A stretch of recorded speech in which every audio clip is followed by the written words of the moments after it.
আসসালামু আলাইকুম রহমতুল্লাহ বারকাত। ওয়ালাইকুম আসসালাম রহমতুল্লাহ বরকাত। জি বলেন।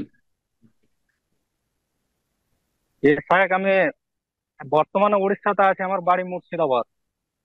মাশাআল্লাহ, বলেন।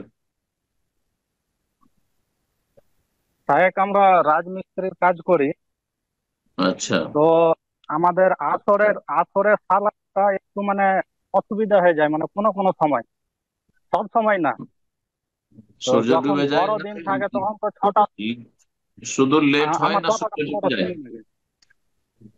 জি বলছি সাহেব, বলছি। যখন বড় দিন থাকে তখন ওই 5টা 5:30টার সময় আমরা কাজ ছেড়ে দিই। তখন ওই হুম। 6টা 6:30টার সময় সূর্য ডুবে মগরবে রক্ত হয়, তখন স্যার ওই হুম। মাগরিবের আগে আগে পড়া হয়, 8 ঘন্টা বা 1 ঘন্টা আগে। আর হুম। যখন ছোট দিন থাকে 5টা 5:15টার সময় হুম। মাগরিবের টাইম হুম। হয়ে যায়, তখন সূর্য স্যার ডুবে। সময় পাওয়া যায় না। তো তখন কি স্যার জোহরের সময় ওইটাকে জমা করা যাবে আসরের সালাতটা?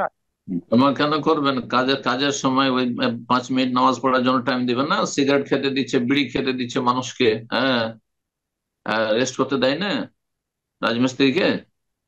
আপনি ওই কাপড়ে, যে কাপড়ে আছেন না, যেখানে আপনার কাদা লেগে আছে, মাটি লেগে আছে, ওই অবস্থায় নামাজ পড়েন ওই জায়গাতে, ওয়াক্ত মোতাবেক।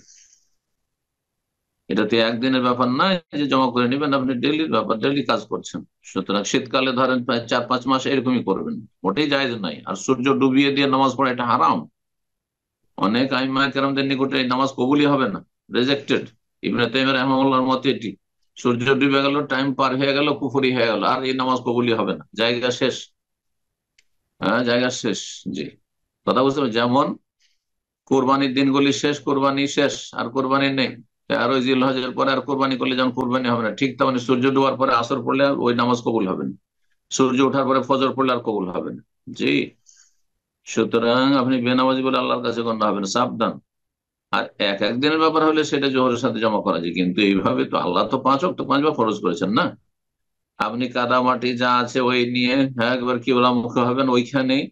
একটা জায় নামাজ রাখা সম্ভব হলে রাখবেন, না তো একটা গামছা বিছিয়ে না হয় এমনি ধুলাতে, হ্যাঁ? আরবরা এখানে ধুলোতে, বালিতে, মরুভূমিতে গাড়ি থামিয়ে দেন, আবার একটু সেজদা করে। আল্লাহকে সেজদা করবেন আপনি, আপনার রব রব খুশি হবেন, আল্লাহ বরকত দিবেন। জি। বারাকাল্লাহ ফিক। 7 থেকে 8 মিনিট মাত্র লাগবে, 4 রাকাত আসর পড়তে। মাত্র 8 মিনিট লাগবে। 8 মিনিটের আপনার বিরতি দিবে না। বিড়ি খোরকে বিরতি দিচ্ছে। জি।